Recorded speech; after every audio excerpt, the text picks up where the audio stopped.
हिकिड़ो अहिड़ो हक़ीक़ी तारीख़ी शख़्स जेको सिंध जो साइंसदान, मूरख, रियाज़ीदान ऐं मुहक़िक़ हो, पर संदसि एजाद, संदसि हिसाब, संदसि इल्म खे सजन ताईं तस्लीम ई न कयो वियो।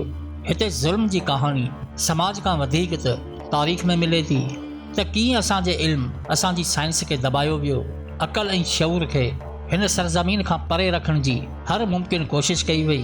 पर चवंदा आहिनि त अज़मतूं कॾहिं मरंदियूं न आहिनि, उहे सदियूं गुज़रण बावजूद बि वरी ज़िंदा थियण जी सलाहियत रखनि थियूं।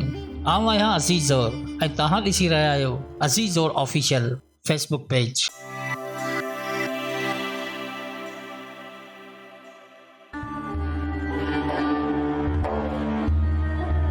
अबू रेहान बैरूनी ही सिंध जो उहो बदनसीब साइंसदान हो जंहिंजी एजाद ते मज़ाक़ ऐं मश्किरियूं कयूं वियूं, खेसि चरियो सम्झी नज़रअंदाज़ कयो वियो। हिते तव्हांजे ज़हन में इहो सवाल पैदा थियो हूंदो त बैरूनी त ख्वारिज़म जो हो, पोइ सिंध जो साइंसदान कीअं थियो? पर असल हक़ीक़त इहा आहे त बैरूनी पंहिंजी ज़िंदगी जा सभ खां अहम साल सिंध में गुज़ारिया। हिन सिंध जी तहज़ीब, इल्मी ऐं फ़र्क़ी हवालनि ते सभ खां घणी महिनत कई। सिंध, हिंदू फ़िलासफ़ी, रियाज़ियात, वज़न, मापूं, हिन सभु कुझु सिंध में सिखियो। संदसि सभ खां वॾी एजाद धरती जो रेडियस मापण हुई।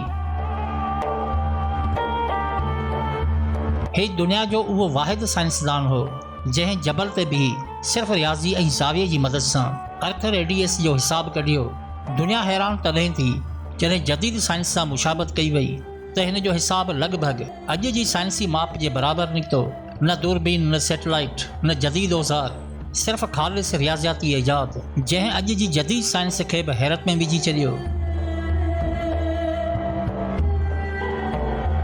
जदीद दौर में अर्थ रेडियस जी कामयाबी खां पोइ जिते साइंसदान पंहिंजे तजर्बे ते फ़ख्र महसूस करे रहिया हुआ, उते तारीख़दान इहो बयानु करे रहिया हुआ त साॻियो तजर्बो बग़ैर कंहिं औज़ार जे सिंध अॼु खां सदियूं अॻु करे चुकी आहे। उन खां अॻु सदियनि ताईं साइंसदान हिन जे तरीक़े खे नामुकमल चवंदा रहिया। उन्हनि जो ख़्यालु हो त हिकु माण्हू जबल ते बीही धरती जो क़तर कीअं मापे सघे थो। संदसि हिसाब खे लतीफ़ो सम्झियो वियो। इल्मी दुनिया हिन खे बेवकूफ़ सॾींदी रही, पर चवंदा आहिनि त सच अक्सर देर सां साम्हूं ईंदो आहे, पर जॾहिं ईंदो आहे त तारीख़ जा सभु नक़ाब लाहे छॾींदो आहे। 800 सालनि खां पोइ जदीद साइंस ऐं तजर्बनि जी बुनियाद ते नेठि इहो साबित थियो त बैरूनी सही हो। जॾहिं जदीद फ़ल्कियाती औज़ार आया तॾहिं दुनिया खे सम्झ में आयो त बेवकूफ़ बैरूनी न बल्कि असीं हुआसीं। अॼु बि इहा हिसाबी एजाद मग़रबी साइंस लाइ बग़ैर औज़ारनि जे नामुमकिन आहे। सिंध वांगुरु संदसि किताब खे बि नज़रअंदाज़ कयो वियो। संदसि मशहूरु किताब अल हिंद, जेका सिंध जी रियाज़ी, कीमिया, अक़ली साइंस, धर्म ऐं समाज बाबति सभ खां सही किताब हुई, पर दुनिया उन खे सदियूं अॻु विसारे छॾियो। साइंस जी वॾी दुनिया बैरूनी खे शौरी तौरु विसारे छॾियो हो, पर हिन जो सिंध में कयल एजादूं अॼु सच साबित थी बीठियूं आहिनि। ऐं वक़्तु इहो साबित कयो त जंहिंखे दुनिया नथी मञे उन खे तारीख़ ज़रूरु मञाए थी।